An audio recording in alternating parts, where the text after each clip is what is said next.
إن الحمد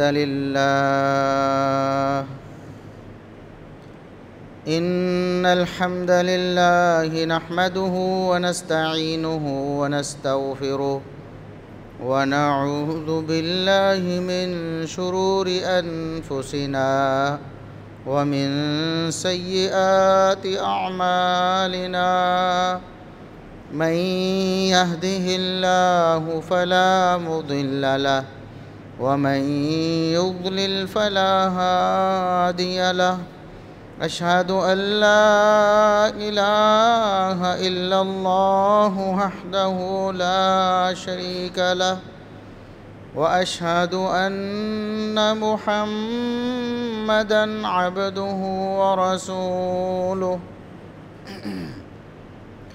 اللهم صل على محمد وعلى آل محمد كما صليت على إبراهيم وعلى آل إبراهيم إنك حميد مجيد اللهم بارك على محمد وعلى آل محمد كما باركت على إبراهيم وعلى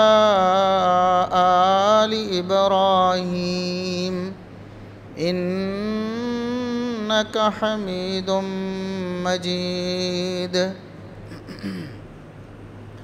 أما بعد فيا أيها الناس ألا إن خير الحديث كتاب الله وخير الهدي هدي محمد صلى الله عليه وسلم وشر الأمور محدثاتها وكل محدثة بدعة وكل بدعة ضلالة أعوذ بالله السميع العليم من الشيطان الرجيم من همزه ونفخه ونفثه بسم الله الرحمن الرحيم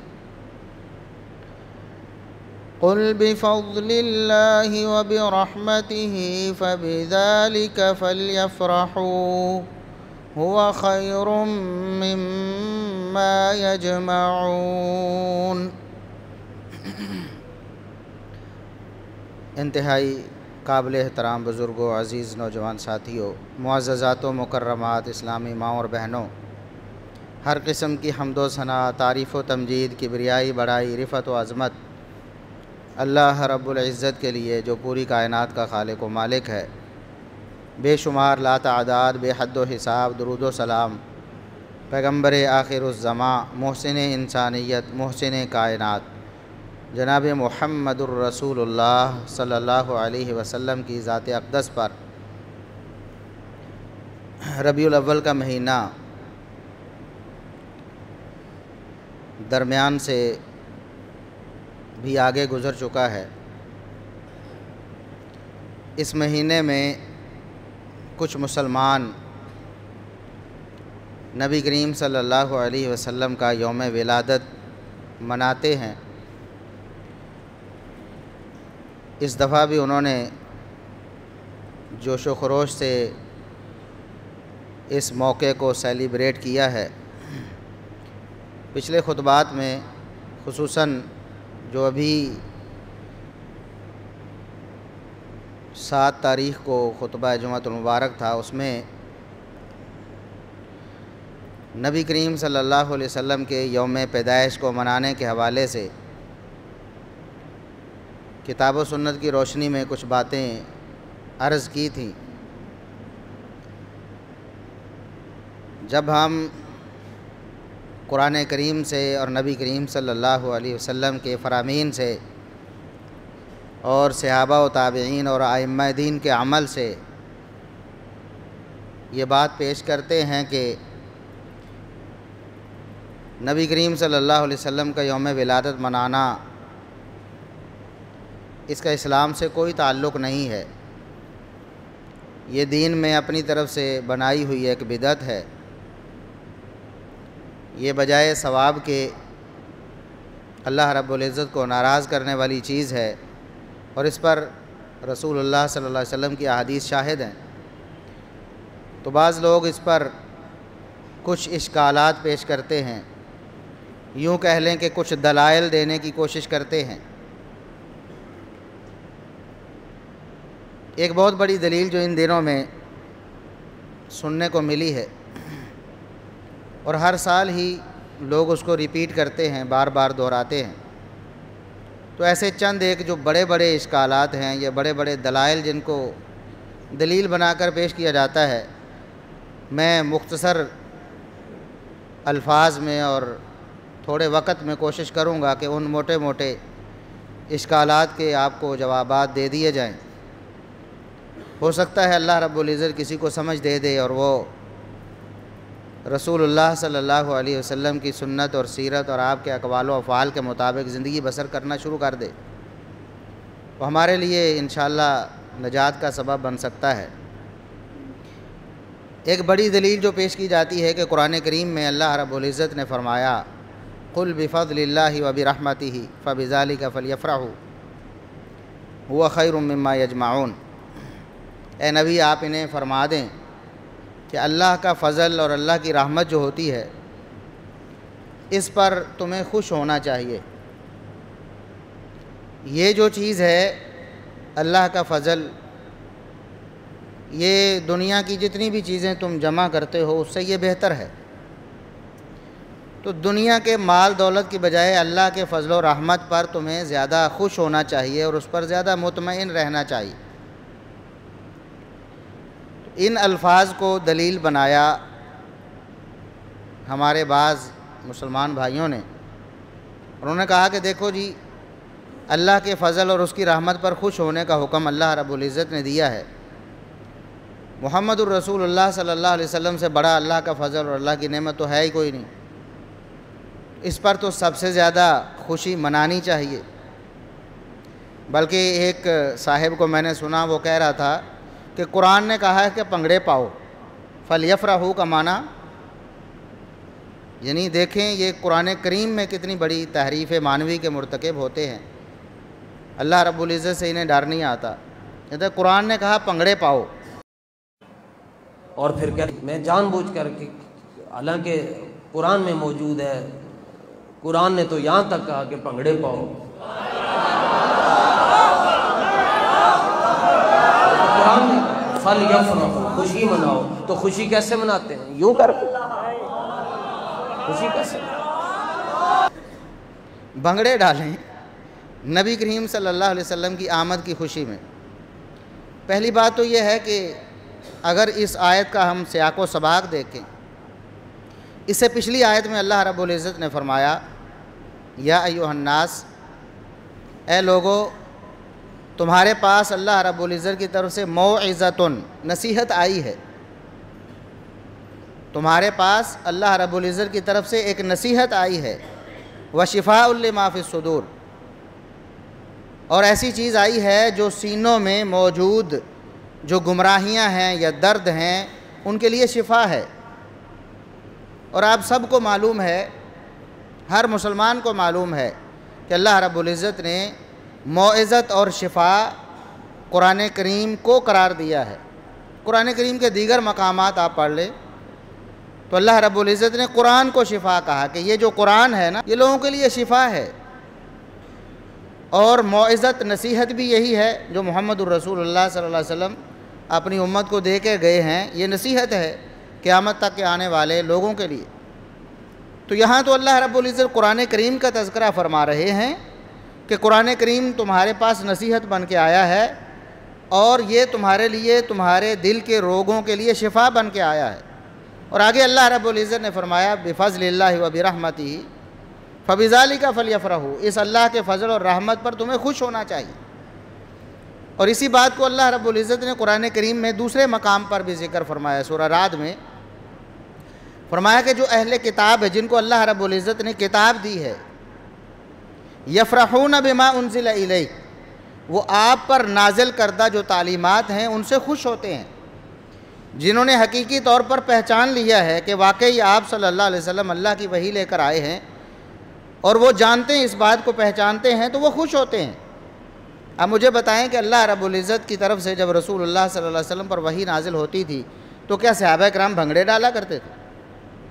وحی نازل ہونے پہ خوش ہونے کا ذکر ہے، وہی اللہ کے فضل و رحمت پہ خوش ہونے کا ذکر ہے۔ خوش ہونا اور خوشی منانا دو الگ الگ چیزیں ہیں۔ چلو خوشی منانا بھی آپ کر لیں، یہ ترجمہ بھی بنا لیں خوشی منانا، تو بھنگڑے ڈالنا یہ کہاں سے آ گیا ہے؟ اور پھر یہ قرآن کریم کے بارے میں ہے جو اللہ رب العزت نے فرمایا ہے۔ تو قرآن کریم کے نزول پہ تو آپ جھنڈیاں نہیں لگاتے ہیں، بھنگڑے نہیں ڈالتے ہیں، بتیاں نہیں لگاتے ہیں، جلوس اور ریلیاں نہیں نکالتے ہیں، تو رسول اللہ صلی اللہ علیہ وسلم کے یوم پیدائش پہ کیوں ایسا کرتے ہیں؟ حالانکہ قرآن کریم کی یہ آیت رسول اللہ صلی اللہ علیہ وسلم نے سب سے پہلے جبریل امین سے سنی ہے، پھر آپ صلی اللہ علیہ وسلم نے ابو بکر و عمر و عثمان و علی رضی اللہ عنہم اور تمام صحابہ کو آپ نے سنائی ہے۔ صحابہ کرام اس آیت کو پڑھتے سنتے یاد کرتے رہے ہیں اور اس پر عمل کرتے رہے ہیں، اور پھر آگے تابعین کو سکھا کر اور پڑھا کر گئے ہیں، یاد کروا کر گئے ہیں۔ پھر تابعین، تبع تابعین اور ائمہ دین، کسی نے اس آیت سے یہ مراد نہیں لیا کہ رسول اللہ صلی اللہ علیہ وسلم کے یوم پیدائش پہ آپ نے بھنگڑے ڈالنے ہیں یا آپ نے عید منانی ہے۔ ایک تو یہ بات ہے کہ رسول اللہ صلی اللہ علیہ وسلم اللہ رب العزت کی نعمت ہے، اس میں کوئی شبہ نہیں، اللہ رب العزت کا احسان ہے، اس میں کوئی شبہ نہیں، لیکن اللہ رب العزت کے اس احسان کا جو شکریہ ادا کرنے کا طریقہ وہ محمد الرسول اللہ صلی اللہ علیہ وسلم کی سنت کی پیروی اور آپ کی سیرت کی پیروی ہے، نہ کہ آپ کے یوم پیدائش پہ عیسائیوں کی طرح ایک دن منا لینا، جس طرح عیسائی عیسیٰ علیہ السلام کی پیدائش پہ کرتے ہیں۔ مسلمانوں نے دیکھا دیکھی ان کی طرف سے یہ چیز دیکھی اور اس پر عمل شروع کر دیا اور سمجھا کہ عیسیٰ علیہ السلام سے محبت میں وہ کرتے ہیں تو ہم اپنے نبی سے محبت میں یہ کیوں نہ کریں۔ حالانکہ ہمیں اللہ کے رسول صلی اللہ علیہ وسلم نے بڑی سختی سے منع فرمایا ہے کہ یہود و نصارہ کے جو مذہبی شعار ہیں تم نے ان میں ان کی پیروی قطعاً نہیں کرنی، بالکل ان کی پیروی حرام ہے، بلکہ فرمایا من تشبہ بقوم فہو منہم، جس نے غیر مسلموں سے تشبیہ اختیار کی، ان سے مشابہت اختیار کی، ان کا شمار بھی انہی میں سے ہو جائے۔ اور ایک اور بہت بڑی دلیل جو ان دنوں میں ہمارے سامنے پیش کی گئی، لوگوں نے اس کو بہت زیادہ اپنے سامنے لوگوں کے سامنے پیش کر کے میلاد ثابت کرنے کی کوشش کی۔ کہتے ہیں کہ نبی کریم صلی اللہ علیہ وسلم کی آمد کی خوشی میں صحابہ کرام نے استقبال کیا تھا، جلوس نکالا، ریلی نکالی، نعرے لگائے۔ جیسے کہ صحیح مسلم میں ہے کہ رسول اللہ صلی اللہ علیہ وسلم جب ہجرت کر کے مدینہ تشریف لائے تو صحابہ کرام نوجوان بھی، بوڑھے بھی، بچے بھی، ظاہر ہے آپ صلی اللہ علیہ وسلم کی تشریف آوری پر بہت خوش ہوئے، آپ کا استقبال کیا انہوں نے۔ وہ کہتے ہیں کہ یہ دلیل ہے کہ رسول اللہ صلی اللہ علیہ وسلم کی آمد کی خوشی منانی چاہیے، اور اس میں ریلیاں اور جلسے، جلوس اور اس طرح گلیوں میں اکٹھا ہونا یہ تو حدیث سے ثابت ہو گئے۔ اب دیکھیں کہ رسول اللہ صلی اللہ علیہ وسلم مدینہ میں تشریف لائے، مہمان جب آتا ہے تو آپ بھی استقبال کرتے ہیں، ہم بھی استقبال کرتے ہیں، اور رسول اللہ صلی اللہ علیہ وسلم کی سنت ہے کہ مہمان کو آگے جا کے ریسیو کرنا اور پھر مہمان کو الوداع کہنا، یہ اس کی تکریم ہے اور اس کی عزت ہے، یہ اور ہمیں اس کی تعلیم دی گئی ہے کہ مہمانوں کی عزت کرو۔ اسی مہمانوں کی عزت کے تحت صحابہ کرام نے رسول اللہ صلی اللہ علیہ وسلم جیسے معزز مہمان کا استقبال کیا۔ لیکن غور کرنے کی بات ہے کہ یہی صحابہ کرام ہیں، یہی صحابہ کرام، ان میں سے کسی نے نبی کریم صلی اللہ علیہ وسلم کے یوم پیدائش پہ ایسا کچھ نہیں کیا۔ آپ مدینہ میں تشریف لائے ہجرت کر کے، ہجرت کے دن آپ صلی اللہ علیہ وسلم کی تکریم میں، آپ کے اعزاز میں انہوں نے آپ صلی اللہ علیہ وسلم کا استقبال کیا۔ یہی صحابہ پوری زندگی رسول اللہ صلی اللہ علیہ وسلم کے آپ کے دور میں بھی اور آپ کے دور کے بعد بھی آپ کے یوم پیدائش پہ ایسا نہیں کرتے، تو اس سے کیا ثابت ہوتا ہے کہ آپ کو یہ پتہ نہیں چلتا کہ اگر یہ دین اور یہ خوشی کا طریقہ اور یہ ثواب ہوتا اور یہ محبت کا اظہار ہوتا تو صحابہ کرام رضوان اللہ علیہ مجمعین سے بڑھ کر کوئی محبت کرنے والا رسول اللہ صلی اللہ علیہ وسلم سے نہیں تھا۔ اور یہ بات ہم نہیں کہتے کہ صحابہ نے نہیں منایا، یہ بات تو ہمارے جو بھائی ہیں، ہمارے مسلمان بھائی، ہمارے بریلوی بھائی ان کے بڑے بزرگ لکھ کے چلے گئے ہیں باقاعدہ طور پر، انہوں نے بڑے واشگاف الفاظ میں، جیسا کہ احمد یار خان نعیمی بریلوی صاحب، یہ ان کے ہاں بہت بڑے مقام پر فائز ہیں، بلکہ یوں کہیں کہ احمد رضا خان بریلوی صاحب کے بعد اگر کسی کا مقام نظر آتا ہے بریلویت میں تو وہ احمد یار خان نعیمی صاحب ہیں، اور انہوں نے پوری ایک تفسیر بھی لکھی ہے قرآن کریم کی۔ تو انہوں نے اپنی کتاب میں بڑے واضح الفاظ میں یہ لکھا ہے، اپنے علماء سے نقل کیا اور اس بات کو تسلیم کیا کہ لم یفعلہ احد من القرون الثلاثہ، کہ پہلے 300 سال صحابہ تابعین تبع تابعین کے دور تینوں گزر گئے، لیکن ان تینوں ادوار میں، صحابہ کے دور میں، تابعین کے دور میں، تبع تابعین کے دور میں، کسی ایک مسلمان نے بھی رسول اللہ صلی اللہ علیہ وسلم کے یوم پیدائش کو منایا نہیں۔ انما حدث بعد، یہ تو بہت بار صدیوں بعد کسی نے ایجاد کیا، اس کو اپنی طرف سے بنایا اور لوگوں نے اس پر عمل شروع کر دیا۔ اسی طرح بریلوی ہمارے جو دوست ہیں، علماء ہیں، ان کے بہت معتبر عالم، بہت معتبر عالم، انہوں نے بھی اپنی کتاب میں 6 صدی تک کہا کہ 6 صدی ہجری تک یہ میلاد اس طرح منانا، ربیع الاول کے مہینے میں 12 ربیع الاول کو اسپیشل اس طرح اہتمام کر کے، پروگرام کر کے، چراغاں کر کے، جھنڈیاں لگا کر، جلوس کر کے، جلسے کر کے رسول اللہ صلی اللہ علیہ وسلم کا یوم میلاد 6 صدی ہجری تک کسی نے نہیں منایا۔ کتاب کا نام انوار ساطعہ ہے، عبدالسمیع رامپوری بہت مشہور بزرگ ہیں ان کے، انہوں نے یہ لکھا ہے اور ان کو اس بات سے انکار نہیں ہے۔ پھر کیوں یہ کہتے ہیں کہ میلاد کی دلیل ہم صحابہ سے پیش کرتے ہیں، جبکہ مان چکے ہیں کہ صحابہ نے میلاد نہیں منایا ہے۔ رسول اللہ صلی اللہ علیہ وسلم بطور مہمان تشریف لاتے ہیں، ہجرت کر کے استقبال کرنا، مہمان کا استقبال اور یوم پیدائش منانے میں زمین آسمان کا فرق ہے۔ یوم پیدائش تو اس سے پہلے بھی آتا تھا، رسول اللہ صلی اللہ علیہ وسلم جب مدینہ میں تشریف لائے تو آپ کی حیات مبارکہ کے تقریباً 53 سال گزر چکے سے، آپ کو پیدا ہوئے 53 سال، کیونکہ 40 سال کی عمر میں آپ کو نبوت ملی ہے اور 13 سال مکی زندگی کے ہیں، تو یہ 53 سال بنتے ہیں۔ 53 سال آپ کی حیات مبارکہ گزر چکی ہے اور یوم پیدائش بار بار آ رہا ہے، لیکن کسی صحابی نے منایا نہیں۔ ہجرت کو منایا ہے کہ آپ ہجرت میں مہمان بن کر تشریف لائے ہیں تو آپ کا استقبال کیا ہے، اور اس کے بعد بھی پھر دوبارہ زندگی میں کبھی یوم ہجرت کا بھی منانا ثابت ایسا نہیں ہوا کہ اگلے سال پھر، اگلے سال پھر، اگلے سال پھر۔ کم از کم 10 سال تو رسول اللہ صلی اللہ علیہ وسلم نے مدینے میں گزارے ہیں اپنی حیات مبارکہ کے، اور ان 10 سالوں میں دوبارہ ریپیٹ کر کے وہ دن ہجرت والا آتا رہا ہے، لیکن صحابہ نے اس کو ہر سال منایا نہیں۔ اسی طرح ہمیں یہ بھی کہا جاتا ہے کہ اپنے بچے کی پیدائش تو مناتے ہو، خوش ہوتے ہو، مٹھائیاں بانٹتے ہو، نبی کی پیدائش نہیں مناتے۔ بھائی نبی کی پیدائش، نبی کریم صلی اللہ علیہ وسلم پیدا ہوئے، جس سال پیدا ہوئے اور جس دن پیدا ہوئے ہم وہاں موجود نہیں تھے، جو موجود تھے انہوں نے ظاہر خوشی کی ہوگی، آپ کے رشتہ دار بچہ آیا ہے گھر میں، اگرچہ نہیں پتہ تھا کہ بعد میں خاتم النبیین والمرسلین بننے والے ہیں۔ ہمارے گھر میں بچہ پیدا ہوتا ہے تو ہم خوش ہوتے ہیں، ہم مٹھائی بھی بانٹتے ہیں، لیکن ہر سال سالگرہ منانا یہ اسلام میں جائز نہیں۔ ہم تو اپنے بچوں کی بھی منانا حرام سمجھتے ہیں، نہیں مناتے، کیونکہ سالگرہ منانا یہ عیسائیوں کا مذہبی شعار ہے، مسلمانوں کا طریقہ نہیں ہے۔ ورنہ رسول اللہ صلی اللہ علیہ وسلم اپنے بچوں کی سالگرہ مناتے ہر سال، یا آپ صلی اللہ علیہ وسلم کے خاندان والے اور آپ کے صحابہ آپ صلی اللہ علیہ وسلم کی سالگرہ مناتے؟ ایسا تو کچھ نہیں ہوا۔ اور ایک اور بہت بڑا جو اشکال اس حوالے سے وہ پیش کیا جاتا ہے کہ نبی کریم صلی اللہ علیہ وسلم کے صحابہ میلاد منا رہے تھے ایک دن بیٹھے ہوئے، یہ بھی صحیح مسلم کی حدیث ہے۔ وہ حدیث اس طرح ہے کہ سیدنا معاویہ بن ابی سفیان رضی اللہ عنہما مسجد میں تشریف لائے اور دیکھا کہ کچھ صحابہ کرام مل کے بیٹھے ہوئے ہیں اور آپس میں بات چیت کوئی جاری ہے، تو انہوں نے پوچھا کہ ساتھیوں کیا باتیں کر رہے ہو؟ تو وہ کہنے لگے کہ ہم اللہ کی حمد و ثنا کر رہے ہیں یہاں بیٹھ کر، اور اپنے ان دنوں کو یاد کر رہے ہیں جب ہم گمراہی میں تھے، جہالت میں تھے، تو اس وقت کتنے ہم بد نصیب تھے، اللہ رب العزت نے ہمیں اسلام کی نعمت دے کر ہمیں خوش نصیب بنا دیا۔ ان چیزوں کا ہم تذکرہ کر رہے ہیں۔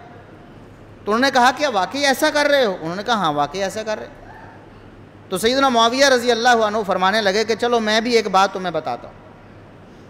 میں نے تمہیں تاکید سے اس لیے پوچھا ہے کہ ایک دن ہم صحابہ بھی مسجد میں بیٹھے ہوئے تھے رسول اللہ صلی اللہ علیہ وسلم کی حیات مبارکہ میں۔ آپ صلی اللہ علیہ وسلم مسجد میں تشریف لائے اور آپ نے پوچھا میرے صحابہ کیا باتیں ہو رہی ہیں؟ تو ہم نے عرض کیا اللہ کے رسول ہم اللہ رب العزت کی حمد و ثنا کر رہے ہیں، اللہ کا ذکر کر رہے ہیں، اور اسلام کی جو نعمت اللہ رب العزت نے ہمیں دی ہے اس پر اللہ کا شکر ادا کر۔ تو نبی کریم صلی اللہ علیہ وسلم نے فرمایا کہ واقعی صحابہ یہی باتیں کر رہے ہو؟ صحابہ نے کہا اللہ کے رسول یہی باتیں کر۔ تو اللہ کے رسول صلی اللہ علیہ وسلم نے فرمایا کہ میرے صحابہ میں نے تمہیں تاکید سے اس لیے پوچھا ہے کہ واقعی یہی باتیں ہو رہی تھیں۔ تو اللہ رب العزت اپنے فرشتوں پر فخر کر رہا ہے اور بتا رہا ہے فرشتوں کو فخریہ انداز میں کہ دیکھو کہ میرے یہ بندے جن کے بارے میں تم کہتے تھے کہ یہ زمین میں جا کے فساد کریں گے، یہ کہا تھا نا فرشتوں، تو اللہ نے فرمایا تھا انی اعلم ما لا تعلمون، مجھے جو علم ہے تمہیں علم نہیں۔ تو دیکھو میرے فرشتوں، یہ ہیں میرے وہ بندے، نیک بندے، میں نے جن کو پیدا کیا ہے اور میرے شکر گزار ہیں۔ تو اللہ رب العزت ان پر فخر فرما رہا ہے اور فرشتے بھی خوش ہو رہے ہیں۔ تو اس کو دلیل بنایا کہ دیکھیں نبی کریم صلی اللہ علیہ وسلم کا تذکرہ کر کے وہ خوش ہو رہے تھے اور باتیں کر رہے تھے۔ ایک بات تو یہ ہے کہ صحیح مسلم میں نبی کریم صلی اللہ علیہ وسلم کے تذکرے کا کوئی ذکر نہیں۔ مسند احمد میں ایک روایت میں یہ الفاظ آئے ہیں کہ نبی کریم صلی اللہ علیہ وسلم کا ذکر بھی انہوں نے کیا، لیکن وہ الفاظ بھی ثابت نہیں ہیں۔ جو صحیح روایت میں، جو صحیح مسلم میں الفاظ ہیں وہ اللہ رب العزت کا شکر اور اسلام کی نعمت کا تذکرہ تھا۔ لیکن اگر بالفرض نبی کریم صلی اللہ علیہ وسلم کا ذکر بھی ہو تو کیا ہم نبی کریم صلی اللہ علیہ وسلم کا ذکر نہیں کرتے؟ آج کے اس خطبے میں آپ نے دسیوں بار نبی کریم صلی اللہ علیہ وسلم کا ذکر سن لیا نا، ہر خطبے میں سنتے ہیں۔ درود و سلام بھی ہم نے خطبے کا لازمی جز بنایا ہوا ہے۔ ہم تو شروع میں جب تک خطبے میں محمد الرسول اللہ صلی اللہ علیہ وسلم پر درود و سلام نہ بھیجیں ہمارے خطبے کا آغاز ہی نہیں ہوتا۔ عربی میں بھی اور اردو میں بھی، یا جس زبان میں بھی خطبہ اس زبان میں بھی بول کے کہتے ہیں محمد الرسول اللہ صلی اللہ علیہ وسلم پر بے شمار لا تعداد بے حد و حساب درود و سلام۔ تو آپ صلی اللہ علیہ وسلم کا ذکر کرنا کیا یہ میلاد ہے؟ آپ صلی اللہ علیہ وسلم کی ولادت کا کوئی ذکر اس میں؟ آپ صلی اللہ علیہ وسلم کی یوم ولادت کا کوئی ذکر؟ یا وہ ربیع الاول کا مہینہ تھا جب صحابہ بیٹھ کر گفتگو کر رہے تھے؟ یا 12 ربیع الاول کا کوئی دن تھا جب صحابہ کرام بیٹھ کر یہ گفتگو کر رہے تھے؟ نبی کریم صلی اللہ علیہ وسلم کی سنت سیرت یہ بیان کرنا اگر یہ میلاد ہے تو پھر تو ہم تو روزانہ ہی میلاد مناتے ہیں۔ پھر ہمیں میلاد کے منکر آپ کیوں کہتے ہیں؟ میلاد کا مطلب ہے نبی کریم صلی اللہ علیہ وسلم کے یوم پیدائش کو بطور جشن منانا، اس کو عید منانا۔ اس پر ہمارا اختلاف ہے، نبی کریم صلی اللہ علیہ وسلم کی سنت سیرت وغیرہ بیان کرنے پر اختلاف نہیں۔ اسی لیے ایک بہت بڑا جو اشکال ہمارے سامنے پیش کرتے ہیں کہ ہم میلاد میں کرتے کیا ہیں؟ آپ اعتراض کس بات پہ کرتے ہیں؟ نعت ہوتی ہے، تلاوت ہوتی ہے، سیرت ہوتی ہے، آپ صلی اللہ علیہ وسلم کا ذکر ہوتا ہے، یہی تو ہم کرتے ہیں۔ پھر آپ منع کیوں کرتے ہیں؟ یہ ساری باتیں تو موجود ہیں، ثابت ہیں۔ ہم پھر بار بار یہی عرض کرتے ہیں ہمیں نہ تلاوت سے اختلاف ہے، نہ قرأت سے اختلاف ہے، نہ قرآن سے اختلاف، نہ سیرت سے، نہ حدیث سے، نہ آپ کے تذکرے سے۔ ہم تو خود کرتے ہیں تذکرے، ہم تو بار بار تذکرہ کرتے ہیں اور سنتے ہیں، یہی تو ہمارا دین اسلام ہے۔ اختلاف اس بات میں ہے کہ نبی کریم صلی اللہ علیہ وسلم کے یوم پیدائش کو بطور عید منانا جائز نہیں، بس اس میں اختلاف۔ نہ جلسے میں، نہ جلوس میں، نہ ریلی میں، کسی میں اختلاف نہیں۔ نبی کریم صلی اللہ علیہ وسلم کے جنم دن کو، آپ کے یوم پیدائش کو منانے میں اختلاف ہے کہ یہ ثابت نہیں ہے۔ بھئی سارا سال سیرت کانفرنسیں ہوتی ہیں، سارا سال نبی کریم صلی اللہ علیہ وسلم کی سیرت بیان ہوتی ہے، سارا سال آپ صلی اللہ علیہ وسلم کے تذکرے ہوتے ہیں۔ ایک مسلمان ہو، نبی کریم صلی اللہ علیہ وسلم کا کلمہ پڑھنے والا ہو اور آپ صلی اللہ علیہ وسلم سے رہنمائی لے کر زندگی گزارنے والا ہو، وہ سال میں ایک دن آپ کا ذکر کرے گا بھلا؟ اس کو آپ صلی اللہ علیہ وسلم ایک دن یاد آئیں گے بھلا، یا ایک مہینے میں یاد آئیں گے؟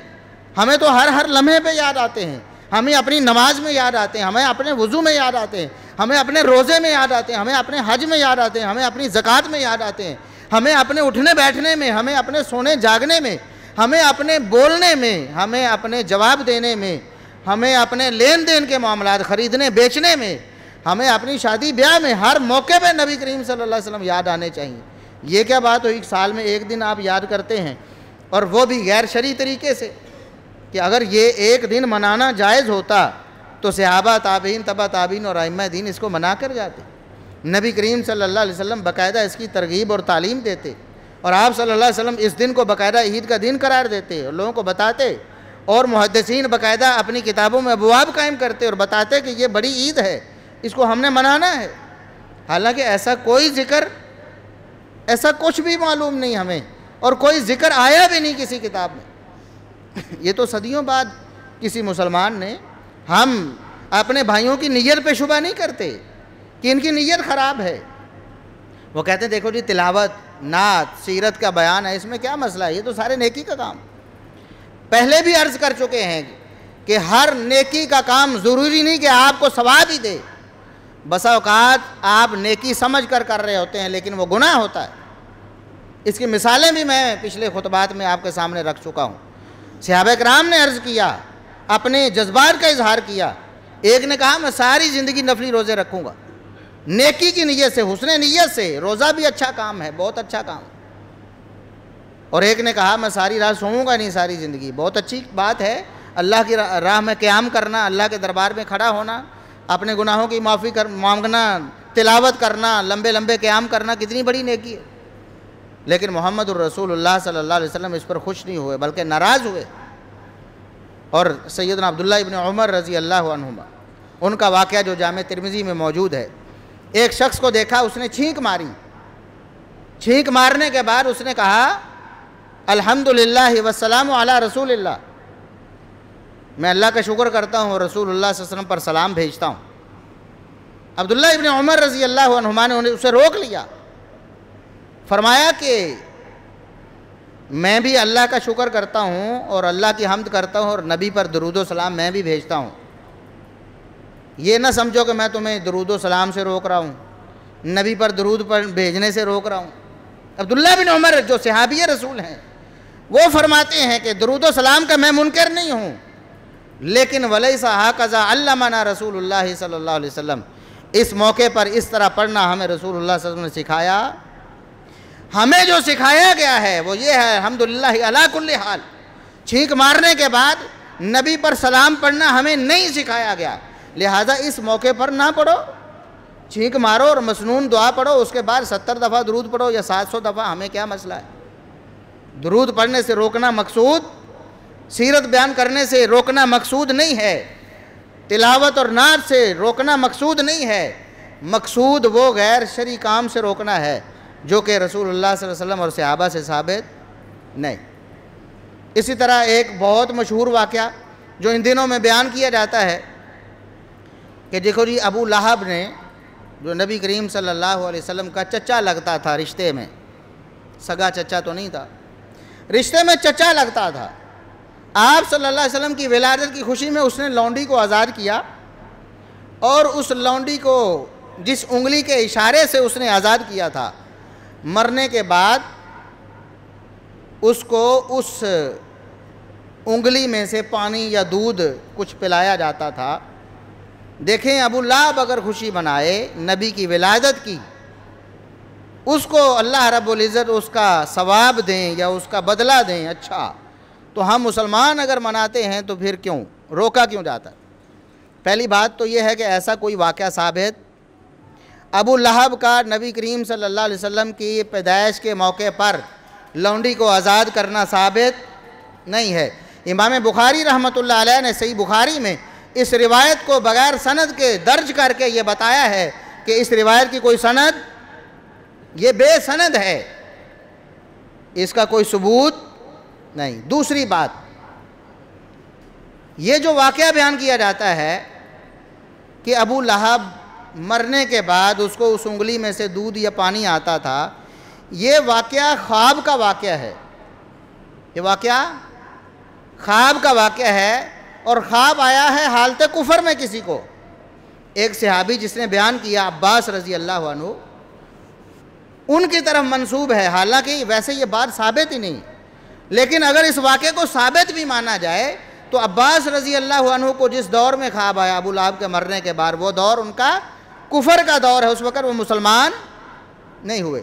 مسلمان ہو اس کا خواب بھی یقینی اور قطعی ہو سکتا نہیں۔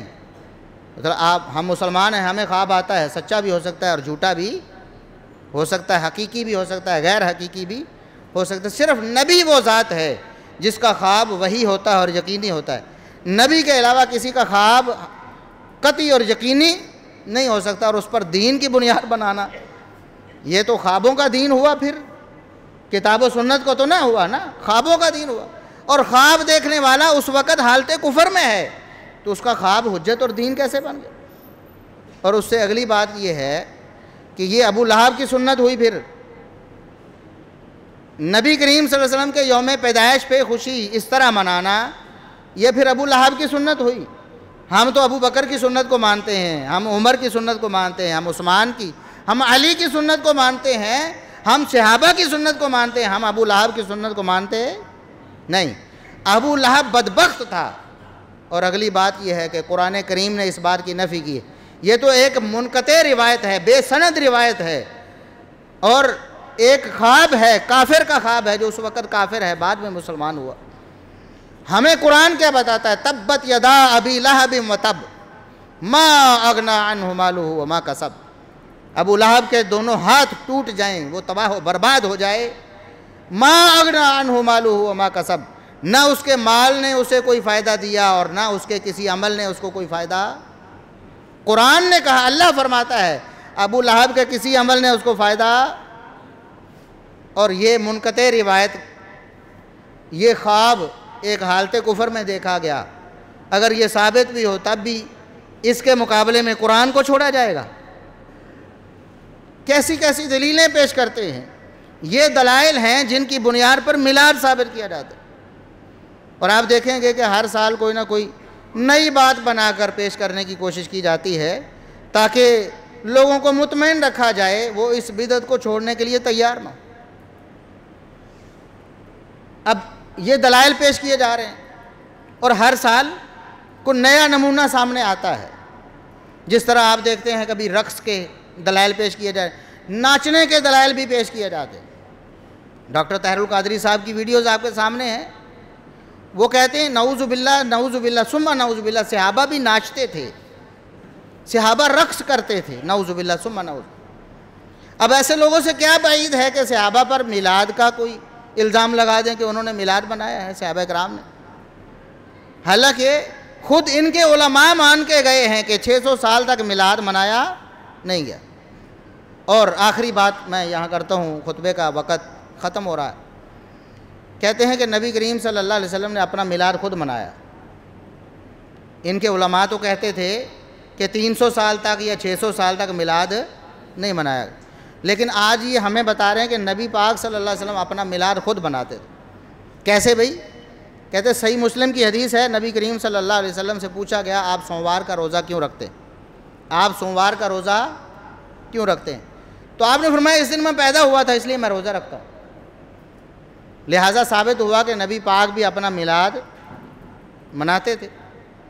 پہلی بات تو یہ ہے کہ پوری حدیث انہوں نے پوری حدیث یہ ہے کہ نبی کریم صلی اللہ علیہ وسلم سے جب پوچھا گیا کہ آپ سوموار کو روزہ کیوں رکھتے ہیں، تو آپ نے فرمایا یہ دن ہے جس میں مجھے اللہ نے پیدا بھی کیا اور مجھے مبعوث بھی، مجھے نبوت بھی اسی دن ملی ہے، میری پیدائش بھی اسی دن ہوئی ہے اور میری نبوت بھی، یعنی ایک سبب نہیں دو، نبی اسی دن پیدا ہوئے ہیں اور اسی دن نبوت ملی ہے، اسی دن نبوت ملی ہے۔ وہ کون سا دن ہے؟ بولے نا، حدیث میں کیا ہے؟ نبی پاک نے فرمایا سوموار والے دن میں پیدا ہوں اور سوموار والے دن مجھے نبوت ملی ہے۔ اور اس سال کس دن پیدا ہوئے؟ ابھی جو میلاد منایا ہے اتوار والے دن۔ بھئی نبی پاک صلی اللہ علیہ وسلم کے طریقے کے مطابق اگر اس کو میلاد منانا کہیں، چلو ہم تھوڑی دیر کے لیے آپ کی بات مان لیتے ہیں کہ یہ میلاد منانا تھا، تو نبی کریم صلی اللہ علیہ وسلم روزہ رکھتے ہیں اور آپ سبیلیں لگاتے ہیں۔ نبی کریم صلی اللہ علیہ وسلم روزہ رکھیں اور آپ عید منائیں، اور آپ کو پتہ ہے عید والے دن روزہ اور روزے والے دن عید۔ ہماری عید کب ہوتی ہے؟ جب روزے ختم ہوتے۔ عید والے دن روزہ نہیں ہوتا اور روزے والے دن عید نہیں ہوتی۔ کتنی چھوٹی سی بات ہے، سمجھتے نہیں ہیں۔ اور آپ صلی اللہ علیہ وسلم فرماتے ہیں کہ میں سوموار والے دن پیدا ہوا ہوں، سوموار والے دن ہی اللہ نے مجھ کو نبوت دی ہے۔ تو آپ نے تو یوم نبوت منایا پھر روزہ رکھ کر، تو آپ نے کبھی منایا یوم نبوت؟ یوم پیدائش تو مناتے ہیں نا، یوم نبوت آپ نے کبھی منایا؟ پھر یہ کون سی دلیل اور کہاں سے بن گئی؟ پھر کہتے ہیں جی جھوٹی روایتیں، من گھڑت قصے، ادھر ادھر کے من گھڑت داستانیں۔ جی نبی کریم صلی اللہ علیہ وسلم کا میلاد جو ہے وہ جبریل نے منایا، جبریل نے 3 جھنڈے لگائے نبی کریم صلی اللہ علیہ وسلم کے پیدا ہونے پہ، ایک مشرق میں، ایک مغرب میں، اور ایک بیت اللہ کے چھت پر۔ حالانکہ ایسی کوئی بات ثابت، سب قصے کہانیاں ہیں، جس کے منہ میں جو آتا ہے بناتا چلا جاتا ہے۔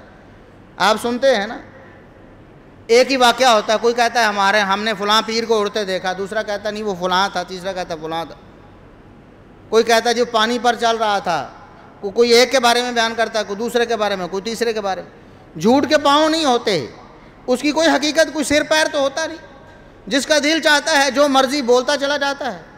کوئی کہتا ہے ہمارے پیر نے روحوں والا تھیلا پکڑ کے الٹ دیا تھا اور سارے مردے زندہ ہو گئے۔ اب اتنی گپیں۔ کوئی کہتا ہے جی وہ جو اللہ رب العزت نے لکھا ہوا ہے نا، جہاں لوح محفوظ سب تقدیریں لکھی ہوئی ہیں، ہمارے پیر وہاں بھی جھانک لیتے تھے۔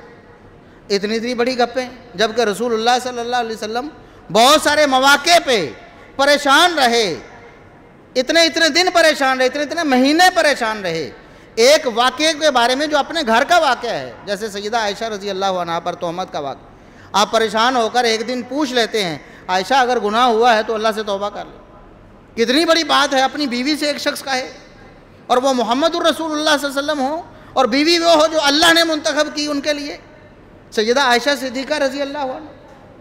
لیکن نہیں پتا تھا نا، تب ہی پریشان ہو کر آخر ایک دن کہہ دیا۔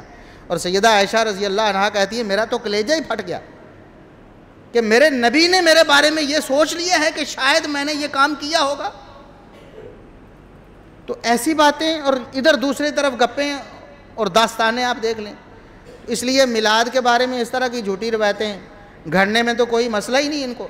اللہ تعالی ہمیں کتاب و سنت کے مطابق اپنی پوری زندگی بسر کرنے کی توفیق عطا فرمائے۔ ہمیں نبی کریم صلی اللہ علیہ وسلم کی محبت، آپ کی سنت اور آپ کی سیرت، آپ کی حدیث پر پوری زندگی ہر لمحے عمل کرنے کی توفیق عطا فرمائے۔ وآخر دعوانا ان الحمد للہ رب العالمین۔